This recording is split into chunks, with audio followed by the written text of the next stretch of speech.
ఓం సమర్థ సద్గురు సాయినాథాయ నమ. ఆధ్యాత్మిక జాగృతి 39వ అధ్యాయం. సద్గురు సన్నిధి. అపారమైన శాంతి రక్షణ లభించే పవిత్రమైన సద్గురు ప్రత్యక్ష సన్నిధిని ఎలా సద్వినియోగపరుచుకోవాలో విశదపరుస్తూ పూజ్య గురుపత్ని అలివేలు మంగమ్మ తల్లి జూలై 2017 సాయిబాబా మాసపత్రికలో శ్రీ గురుపూర్ణిమ సందర్భంగా వ్రాసిన వ్యాసం. సద్గురు సన్నిధి యొక్క ప్రభావం ఎంతటితో మాస్టర్ గారు శ్రీ సాయి సన్నిధి అనే గ్రంథంలో వివరించారు. సద్గురుని భక్తులు వారి సన్నిధిలో తమ జీవితాలను గడిపి ధన్యతమం చేసుకోవాలని కోరుకుంటారు. కారణం, వారి సన్నిధికి చేరని ఎవరికైనా అక్కడ వారికి కావలసిన రక్షణ, అపారమైన శాంతి అనుభవం అవ్వడమే. ఇతర విషయాలు ఎన్ని ఉన్నా ఈ రెండు విషయాల్లో ఎవరికి కొంచెం కూడా సంశయం ఉండదు. అందుకని వారి సన్నిధిని పొందని వారు, వారి సన్నిధిలో ఉండలేనివారు వారి సన్నిధిలో నిరంతరం ఉంటే ఎంత బాగుంటుందోనని తపన పడుతుంటారు. సద్గురుని సన్నిధిలో ఉన్నవారిని గూర్చి వారెంత అదృష్టవంతులోనని, తమకు అట్టి అదృష్టం లభించాలని కోరుకుంటూ ఉంటారు. అయితే సద్గురు సన్నిధి పదునైన కత్తి లాంటిది. అక్కడ జీవితాన్ని గడపడం అలాంటి కత్తి మీద సాము లాంటిది. ఈ విషయం వారి సన్నిధిని అనుభవించే వారిలో దాదాపు ఎవరికీ అవగతం అవ్వదు. అందుకే వారి వారి సంస్కారాలను బట్టి వారు ఆ సన్నిధిలో ప్రవర్తిస్తూ ఉంటారు. అందుకనే కొందరు ఉత్తమ సాధకులుగాను, మరికొందరు సామాన్య సేవకులుగాను ఉంటే ఏ ఒక్కరో ఇద్దరో ఉత్తమ శిష్యులుగా రూపొందుతారు. అంతేగాక మరికొందరు సద్గురువుకు వ్యతిరేకులై అంతటి అదృష్టాన్ని కోల్పోయి భ్రష్టులవుతారు. అందుకని సద్గురు సన్నిధిలో ఎలా ప్రవర్తించాలో తెలియజేయడానికై పూజ్యశ్రీ మాస్టర్ గారు శ్రీ సాయి సన్నిధి అనే గ్రంథాన్ని రచించారు. అందులో కేవలం వారి సన్నిధిలో ఉన్న వారి జీవిత విధానాన్ని, జరిగిన సంఘటనలను వ్రాయడం మాత్రమే గాక వారి వారి సంస్కారాలను, ప్రవర్తనలను కూడా విశ్లేషించి సద్గురువైన సాయి వారిని సాధ్యమైనంత ఉత్తమ సాధకులుగా ఎలా మలచారో వివరించారు. ఆ గ్రంథం గనుక మనం నిదానంగా ఆలోచిస్తూ చదివినట్లయితే మనకు లభించాలనుకునే సద్గురు సన్నిధిని ఎలా ఉపయోగించుకోవాలో అర్థమవుతుంది. ఎంతటి సద్గురువు వద్దనైనా సరే అన్ని రకాల వ్యక్తులు చేరతారు. సద్గురువు వారందరి పట్ల సమానమైన ప్రేమను, అనుగ్రహాన్ని వర్షిస్తూనే ఉంటారు. ఆ ప్రేమకు వచ్చిన వారి హృదయాలు కట్టుబడిపోతాయి. అయితే ఎవరెవరి సంస్కారాలను బట్టి, పరిస్థితులను బట్టి వారి వారి కోరికలు ఉండడం వల్ల వారు కోరిన వాటిని మాత్రమే సాధ్యమైనంత వరకు సద్గురువులు తీరుస్తారు. సాధ్యమైనంత వరకు మాత్రమేనా? సద్గురువుకు అసాధ్యమైనది ఉన్నదా? అసాధ్యమైనది ఉంటే మనమెందుకు వారిని ఆశ్రయించాలి అనే ప్రశ్న కొందరికి కలగవచ్చు. నిజమే, సద్గురువుకు అసాధ్యమైనదేదీ లేదు. కానీ మన కోరికలు మనకు శ్రేయస్కరమైనవి కానప్పుడు వారు తీర్చరు. ఇది సామాన్యంగా లోకంలో కూడా జరగడం పరిపాటి. పిల్లలకు శ్రేయస్కరమైనది కాకపోతే మనం వారు కోరింది ఇవ్వం కదా. అలాగే ఇదిను. ఈ సంగతి అర్థం కాక మహాత్ములు తమ కోరిక తీర్చలేదని కొంతమంది వారిపై అలుగుతారు. మరికొంతమంది దూరం అవ్వడం కూడా కద్దు. అలా వారు అంతటి శ్రేయస్కరమైన సన్నిధిని కూడా చిన్న విషయాల వలన కూడా కోల్పోవడం జరుగుతుంది. కొందరు అలాగాక సద్గురువులు తమకు చేసిన చిన్న మేలును కూడా గుర్తుపెట్టుకుని ఆయన తమపై చూపిస్తున్న ప్రేమకు పరవశించిపోతారు. అట్టివారు సద్గురువులు తమ కోరికలు తీర్చనప్పటికీ, తమను కోప్పడినప్పటికీ చెలింపక అది తమ శ్రేయస్సు కోసమేనని భావించి వారి పట్ల ఇంకా ఇంకా భక్తిభావాన్ని పెంచుకుంటారు. అట్టివారు చివరకు ఏం చేసినా తమ శ్రేయస్సు కోసమే ఆయన చేశారనే భావంతో నిండి ఉండడం వల్ల సద్గురువు అనుగ్రహాన్ని సంపూర్ణంగా పొందుతారు. అట్టివారే సత్శిష్యులుగా రూపొంది ఒకానొక దశలో సద్గురువులవుతారు. కానీ ఇటువంటి వారు ఏ సద్గురువు దగ్గరైనా కొద్దిమంది మాత్రమే ఉంటారు. అంటే సద్గురువు యొక్క అనుగ్రహాన్ని సంపూర్ణంగా పొందడం ఎంత కష్టమో అర్థం చేసుకోవచ్చు.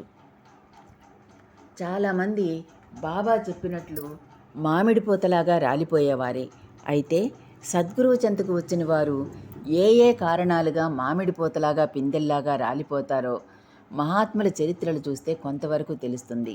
ఒకవేళ మనం సద్గురుని సేవిస్తుంటే ఆయన సన్నిధిలో ఉన్న ఇతర భక్తులను గమనిస్తే తెలుస్తుంది. పూజ్యశ్రీ మాస్టర్ గారు చెప్పిన అంశాలను, సద్గురుని చెంత మన ప్రవర్తన ఎలా ఉండాలి అని చెప్పిన వాటిని మననం చేసుకుంటూ మనలను మనం కూడా నిశితంగా గమనించుకుంటుంటే మనలో ఉన్న విడువవలసిన గుణాలు అవగతమవుతాయి. ఇతరులను గమనిస్తూ వారి ప్రవర్తనలోని లోపాలు మనకు కనిపించినవి ఎలా ఎందుకు ఉన్నాయో తెలుసుకొని వాటిని మనలోకి రాకుండా చూసుకునేందుకు ఉపయోగపరచుకోవాలి. శ్రీ సాయి లీలామృతంలో సామాన్యంగా జరిగేది ఏమిటంటే, సాధకులు తమలోని గుణాలను గాక ఇతరులలోని లోపాలను ఎంచి విమర్శించడం జరుగుతుంటుంది. కానీ నిజానికి ఆధ్యాత్మికతలో ఆత్మవిమర్శ ఒక్కటే తగి ఉన్నది అని పూజ్యశ్రీ మాస్టర్ గారు చెప్పారు. అందుకని ఇతరులలో లోపాలు మనకు కనిపించినప్పుడు అటువంటివి మనలో ఉన్నాయో లేదోనని ఆత్మవిమర్శ చేసుకోవాలి. అందుకు మాత్రమే వాటిని ఉపయోగించుకోకపోతే ఇతరులలోని లోపాలను ఎంచడమే పెద్ద లోపంగా మనలో తయారవుతుంది. అప్పుడు మనం ఇతరుల కంటే గొప్ప లోపం ఉన్నవారం అన్నమాట. ఇది గుర్తుంచుకోవడం అత్యంత ప్రధానమైన విషయం. అంతేకాదు, కొందరు తామెంతో గొప్ప సాధకులమని తమకు తామే భావించుకొని విర్రవీగుతుంటారు. నిజమైన భక్తులు ఎప్పుడూ వినమ్రతతో ఉంటారు. వారి దృష్టి ఎంతసేపటికి గురువు యొక్క గొప్పతనాన్ని భావించడంలోనే ఉంటుంది. కనుక తమ భక్తి గురించి ఆలోచించడానికి సమయం ఉండదు. వారెప్పుడూ గురుసేవలో నిమగ్నులై గురువు యొక్క గొప్పతనాన్ని చెప్పుకుంటూ ఉంటారు.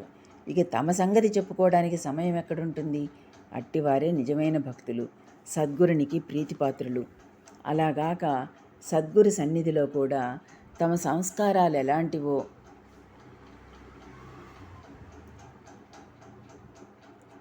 గమనించుకోక, సరిదిద్దుకోక బయట ఉన్నట్లే అక్కడ కూడా ప్రవర్తించేవారే ఎక్కువ మంది. అందుకని వారి ప్రవర్తన బయట ఉన్నప్పుడు ఎలా ఉంటుందో ఆ సన్నిధిలో కూడా అలాగే ఉంటుంది. అంతేకాదు, బయట ఉన్న వారి ప్రపంచం చాలా చిన్నది. అంటే వారి కుటుంబ సభ్యులు, పరిచయస్తులతో మాత్రమే వారి వ్యవహారాలు కొనసాగుతాయి. కానీ సద్గురు సన్నిధిలో తమ వారు తక్కువగాను, బయట వారు ఎక్కువగాను ఉంటారు గనక తమ అన్న భావన తక్కువ ఉంటుంది గనక, అంటే వేరన్న భావన ఎక్కువ ఉంటుంది గనక ఎక్కువ సమస్యలు తలెత్తుతాయి. ప్రతి చిన్న విషయంలోనూ భేదాభిప్రాయం పెరిగి చిలికి చిలికి గాలివానలా చెలరేగి తుఫానులా విజృంభించి వారి ఆధ్యాత్మిక జీవితాలనే గాక జన్మ పరంపరలను కూడా సర్వనాశనం చేస్తాయి. ఈ విషయాన్ని సద్గురువు ఎంతో బాధగా తెలియజేస్తుంటారు. కానీ ఎవరికి వారు తమలో తప్పులేమీ లేనట్లుగా అనుకొని వారి హెచ్చరికలను పట్టించుకోరు. ఇటువంటి ప్రవర్తన వలన తమకేగాక సద్గురు సన్నిధి యొక్క పవిత్ర వాతావరణమే కలుషితమై ఎవరికీ మనశ్శాంతి లేకుండా తగవులు తన్నులాటలతో నిండిపోతుంది. ఇది ఏ సద్గురుని చరిత్ర చూసినా షరామామూలే. అందుకని పూజ్యశ్రీ మాస్టర్ గారు ఈ విషయం పట్లనే ఎక్కువ శ్రద్ధ తీసుకొని ఇవే జీవితాలను దెబ్బతీసే, శాంతి లేకుండా చేసే విషయాలని నొక్కి చెప్పి వాటిని ఎలా నిర్మూలించుకోవాలో తెలియజేశారు. సరైన సాధనకు కానీ, సద్గురు సన్నిధిని సరైన విధంగా ఉపయోగించుకోవడానికి కానీ మన దుష్ట సంస్కారాలను తొలగించుకోవడమే ప్రధాన కర్తవ్యమని ఆయన ఉద్బోధించారు. ఊరకే సాధన చేసుకోమని చెప్పడం నా అభిమతం కాదు. సంస్కారాలను సరిదిద్దుకునేందుకు అవసరమైన విషయాలను తెలియజెప్పడమే నా పని. సంస్కారాలను సరిదిద్దుకోకపోతే జీవితంలో అశాంతి తప్పదు. కనుక ఈనాడు ఆధ్యాత్మికతలో కూడా రాజకీయాలు, కొట్లాటలు, చివరికి హత్యలు కూడా కొన్ని చోట్ల జరగడం ఈ కారణంగానే అన్నది సుస్పష్టం. కనుక నేను ఇదే ప్రధానమైన అంశంగా స్వీకరిస్తాను, ఉద్బోధిస్తాను అని చాటి చెప్పారు పూజ్యశ్రీ మాస్టర్ గారు. ప్రతి విషయంలోనూ ఈ అంశాన్నే ఎత్తి చూపారు కనుక చాలామందికి ఆయన విధానం నచ్చలేదు. అయినప్పటికీ ఆయన చెలించలేదు. తాము నమ్మిన సిద్ధాంతాన్ని ప్రచారం చేసుకుంటూ పోయారు. అట్టి ఆయన దగ్గర కూడా కొందరు విభేదించారు, మరికొందరు విరోధులయ్యారు. అన్ని సిద్ధాంతాల వల్లనే ఆయన చెప్పిన విషయాలను కూడా విపర్యయంగా విశ్లేషించేవారు కూడా ఉన్నారు. ఆయన ఇలా చెప్పలేదంటే అలా చెప్పలేదు, ఇలా చెప్పారంటే అలా చెప్పారు అని వాదించుకుంటున్న వారున్నారు. ఇది ఇప్పటికీ ఎప్పటికీ కూడా లోక వ్యవహారమే. లోకం తీరు అలాంటిది. అయితే ఇప్పుడు మనం ఏం చెయ్యాలి అన్నది ప్రశ్న. ఏం చెయ్యాలో మనం ఆలోచించిన అవసరం లేకుండానే పూజ్యశ్రీ మాస్టర్ గారు శ్రీ సాయినాథ ప్రబోధామృతంలోనూ, శ్రీ సాయి సన్నిధి మొదలైన ఇతర గ్రంథాలలోనూ, తమ ప్రవచనాలలోనూ చెప్పి ఉన్నారు. భ్రమరకీట న్యాయంలాగా ఆయన చెప్పినా, ఆయన ఆచరించిన వాటిని నిరంతరం మననం చేసుకుంటూ, మనలో ఆయన చెప్పిన మంచి విషయాలను పెంపొందించుకుంటూ, ఏవి తొలగించుకోవాలని చెప్పారో ఆ విషయాలను తొలగించుకోవడానికి ప్రయత్నిస్తూ ఉండడమే చేయాలి. అప్పుడు మనలోని మార్పు మనకే తెలుస్తుంది. ఇది పైన చెప్పుకున్నట్లు బయట ప్రపంచంలో ఉన్న, సద్గురు సన్నిధిలో ఉన్న కత్తి మీద సాము లాంటిదే. హృదయపూర్వకంగా నిజాయితీగా పూజ్యశ్రీ మాస్టర్ గారు చెప్పినట్లు నడుచుకోవడానికి ప్రయత్నిస్తుంటే ఇది ఎంతో బాగా అనుభవంలోకి వస్తుంది. అయినప్పటికీ మనం కోరుకునేది సద్గురుని యొక్క అనుగ్రహమేనన్న విషయం ఎంత దృఢంగా అంటిపెట్టుకుని ఉంటే అంతగా ఆయన ప్రేమకు పాత్రలమవుతాం. ఇది కూడా సద్గురుల వద్ద ఉత్తమ శిష్యులుగా రూపొందిన వారి జీవితాలను చూస్తే చక్కగా తెలుస్తుంది. కనుక మనం ఆయన అనుగ్రహానికి పాత్రలమవుదామా వద్దా అన్నది మనమే నిర్ణయించుకోవాలి. ఈ గురు పూర్ణిమ సందర్భంగా మనం పూజ్యశ్రీ మాస్టర్ గారు చెప్పినట్లు నడుచుకోవడానికి ప్రయత్నిద్దాం. ఆయన అనుగ్రహానికి పాత్రలమవుదాం. జై సాయి మాస్టర్. 39వ అధ్యాయం సమాప్తం.